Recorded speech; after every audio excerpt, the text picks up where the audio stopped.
Hello everyone, and welcome to rounds 1 and 2 of the Barbados Rally Club Championship, coverage of which is kindly sponsored by Java Island.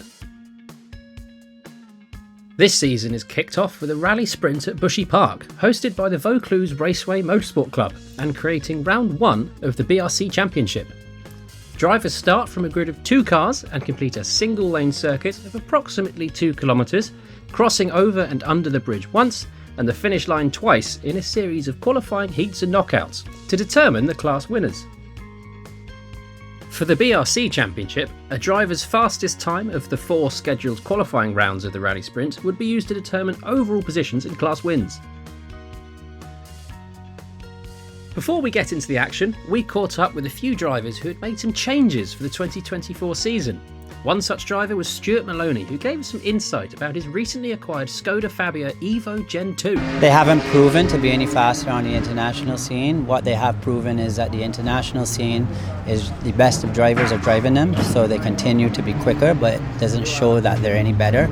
I'm sure they have stepped forward some, but at the end of the day, as you said, it still has to be driven. You know, it's the biggest variable is the one that sits behind the wheel at the end of the day. So it's all on the day. And Kyle is definitely going quick. He has confidence in the car, and I think he's going to be very fast throughout the season and one of the guys to beat. So we'll see how it goes. That's perfect. That was actually going to be my next question in terms of the season you're going to be, I guess, doing the full season now. Definitely warm up Rally Barbados, and then I'll juggle between vacations, cycling, and whatever else comes along, but no commitment throughout. Another driver we caught up with was Calvin Briggs, who moved from Group B to the hotly competitive Super Modified 2 for the 2024 season. It was a forced decision. In Group B we were underweight. We did some work with the suspension, and that kind of brought the weight up, so we landed right back in SM2. And getting into SM2, car feels different, or was it the biggest change for you? It's slower, can I say that? Yeah. It's more stable, it's easier to drive. But no, it's still braking axles, so we still got our fingers crossed about how today will go. So with all of that in mind, let's have a look at the overall top 10 fastest time and class winners, starting with the fastest in each class.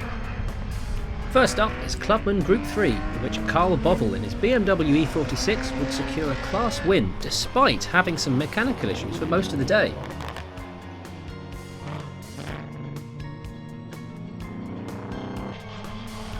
Next up, Harold Morley in his Porsche 911, which had come out on top in Historic 2 throughout the day.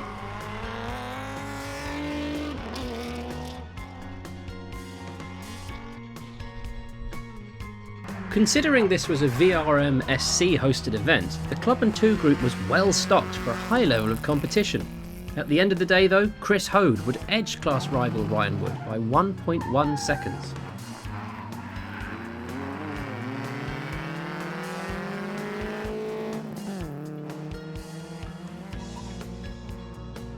The sole competitor in Group B, but with a respectable overall time, Sharif Walcott would secure the class win.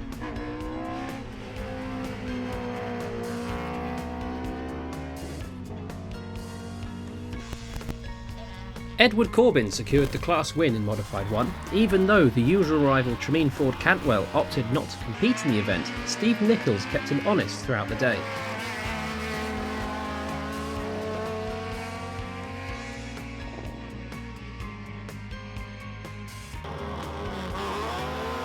Using the rounds as a pre-shakedown event, Neil Corbin would secure a respectable overall time, all the while capturing fastest time in Modified 2.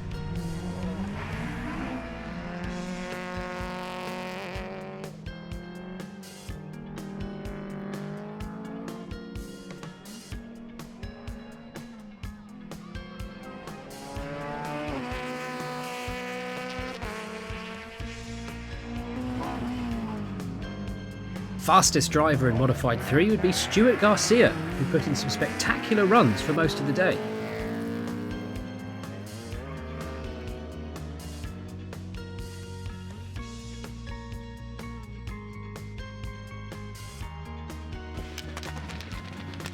With a new look through new sponsorship, Carl Catwell would continue winning ways in Modified 4 in his Audi TT. Catwell would improve in his times throughout the day, with his fastest time being secured in the third qualifying round. With only one quick run throughout the day because of some mechanical issues, Barry Myers would still manage to capture the fastest time in Supermodified 2 and most importantly, fastest two-wheel drive of the day.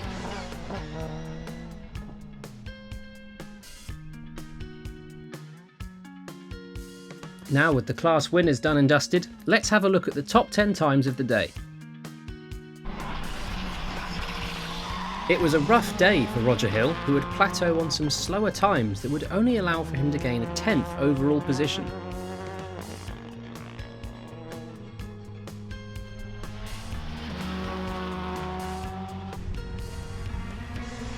Ninth overall was Andrew Malalou, who, like Hill, would find it difficult to improve on times for most of the day.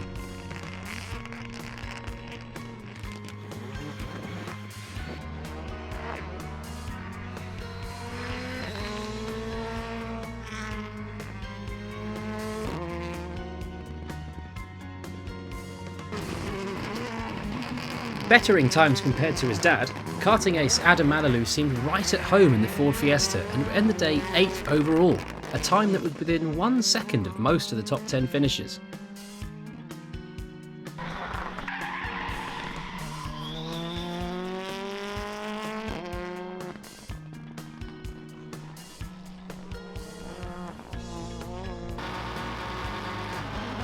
Logan Watson would secure a 7th overall fastest time that should put his fellow Rally 2 drivers on notice, considering he'd only been with the car for a limited amount of the season so far.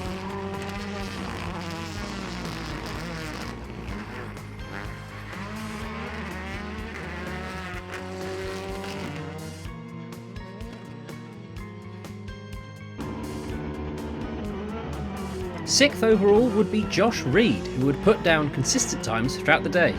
However, he would admit that this consistent performance would be better received on a rally format.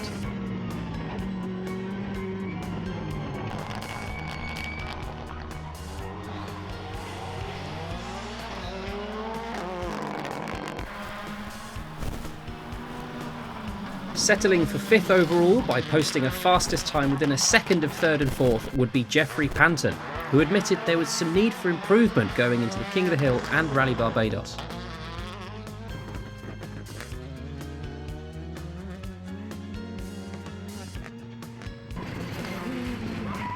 Edging Panton by a mere 0.2 of a second would be Rob Swan, who would finish 4th overall and just 0.3 off of a podium finish.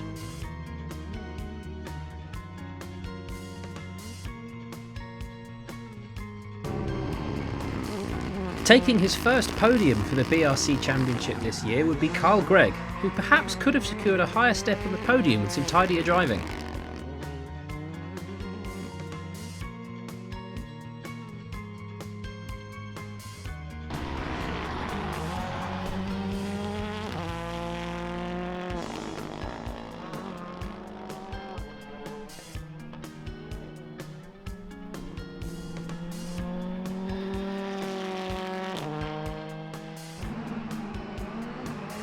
When it comes to Bushy Park, the first name that comes to mind are the Maloneys, and it was no surprise that the pair of Stuart and Mark Maloney would dominate throughout the day, with Stuart securing his fastest time on run 2, whereas brother Mark would secure not only his fastest run, but the fastest run for the event on run 3.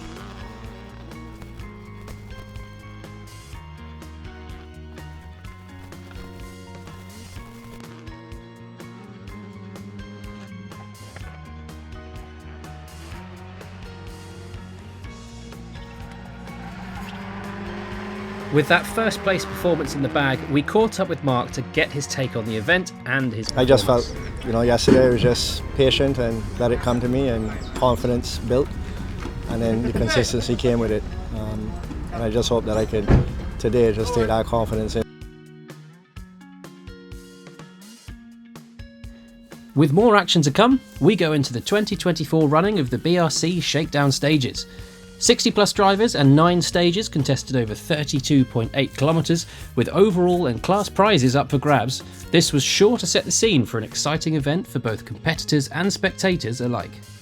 However, before we get into the action, as per usual, we caught up with a few drivers in service. One such driver was Seth Edwards, who would be competing on his first closed event. I knew it was coming eventually. Growing up with my uncle rallying and obviously Uncle Derek and everybody, and I watched Papa race a couple of times and when I was younger and being around my uncle, and it was just, I guess it was bound to happen for sure. And I was happy that, finally I was able to do it, because unfortunately I wasn't able to do karting, even though that might have been a good thing, but we'll see how it goes. And it's my first one, so I'll just try to enjoy it and relax and just have fun at the end of the day. Before making it out of the Bushy Park circuit for the day, we caught up with Paul Horton, who didn't make it into the top 10 results for the rally sprint the day before, but was poised to take charge for the Shakedown stages. Yeah, we're going to see exactly where we are within the group and weigh ourselves up from that, and then make decisions for Rally Barbados based on that. It's all building up to Rally Barbados, and we want a good finish. After last year, unfortunate, but we know we've got the speed, we know we can carry the speed, but consistency's got to be there, and we've got to be on our game as well, because everybody else will be. While walking around in service, there were a lot of faces we hadn't seen so far for the 2024 motorsport season. One such driver was Jeffrey Panton, who gave us some insight into his plans for the year. Well, our plans for this year are only to do this event and King of the Hill and Rally Barbados. After that, the car will go to Martinique and then maybe to the UK to do a couple of events. But no more events in Barbados after Rally Barbados for the rest of the year. We're not part of the championship this year. Just a little worn out, We're doing this year after year, same stages every year, so it's time to do something a little different. Now, let's have a look at the top 10 overall and class winners of the 2024 Shakedown Stages Rally.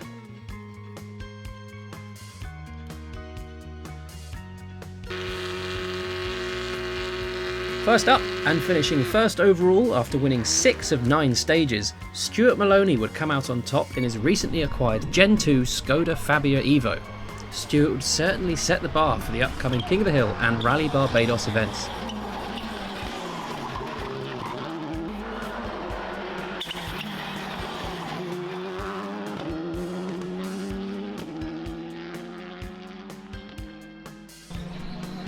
Proving that consistent, quick times would indeed be the way to make a podium, Josh Reed and Mark Jordan would finish an impressive second overall and just 9.2 seconds behind Stuart Maloney.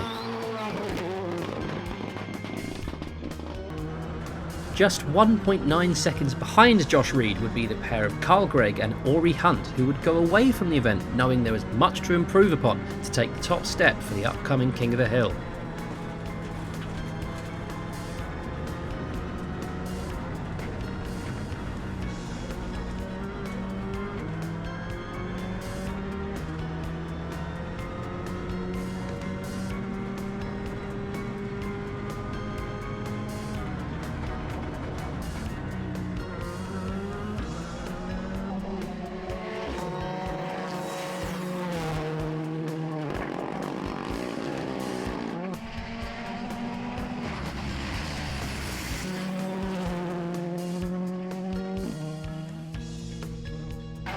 After opting out of the first closed road event of the year, Panton would show that there was still some rust to shake off and would settle for 4th overall.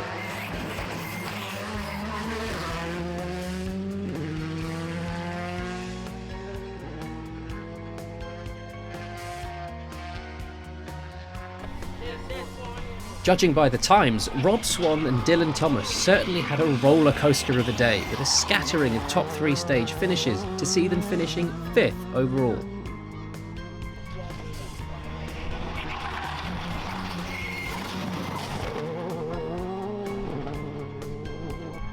A stark contrast to his rally sprint performance, Mark Maloney would settle for 6th overall with at least one top 3 stage finish on the afternoon loop.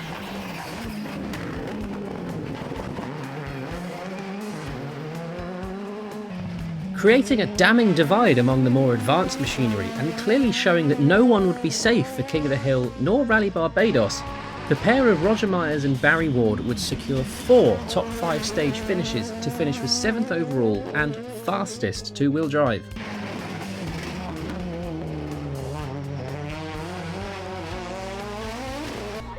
Staying within the top 10 fastest times for the entire day would be Roger Hill and Graham Gittins, who would both admit there was a need to up the ante for the upcoming international events.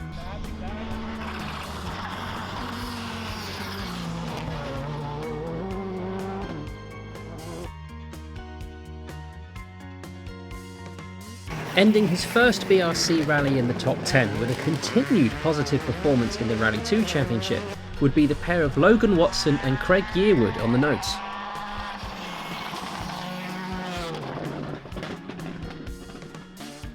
Locking out the top 10 with a consistent drive throughout the day would be Andrew Manilow and Jeff Goddard, both of whom look primed to take on the additional set Rally 2 cars expected to arrive for the King of the Hill and Rally Barbados.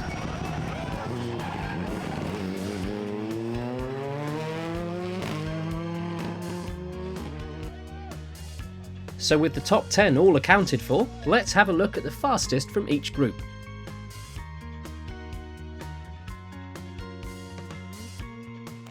First up, in Modified 4 and with an impressive 13th overall would be Kurt Thompson and Adam Straker, who would only be separated by closest rival Avinash Chaprani by less than 10 seconds.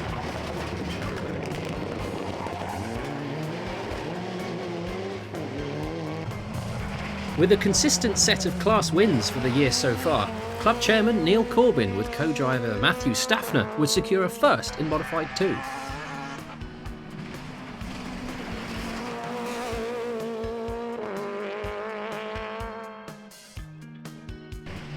Bettering their times throughout the day would see Fraser Luden and female co-driver Ashley Will fastest in the WRC class.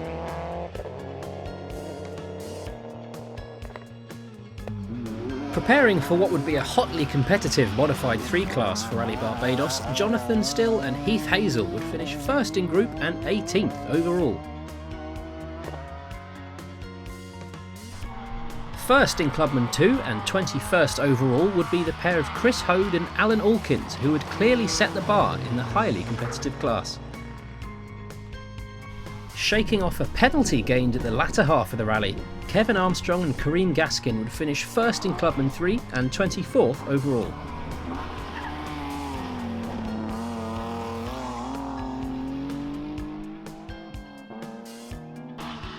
Chardane Holder and Shaquille Myers would secure first in Super Modified 1 with a confident drive throughout the day. Now well on their way to Rally Barbados 2024, the pair of Kyle Gill and Rashid Phillips would finish the day first in Clubman 1.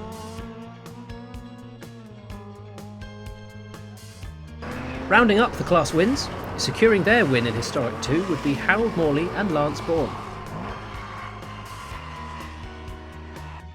And that's that for the start of the 2024 season. Another successful and action-filled set of BRC Shakedown stages. And by the looks of it, the stage is set for a spectacular King of the Hill and Rally Barbados. Thank you for watching Red 265 Motorsport, and we look forward to seeing you next time. Ciao for now.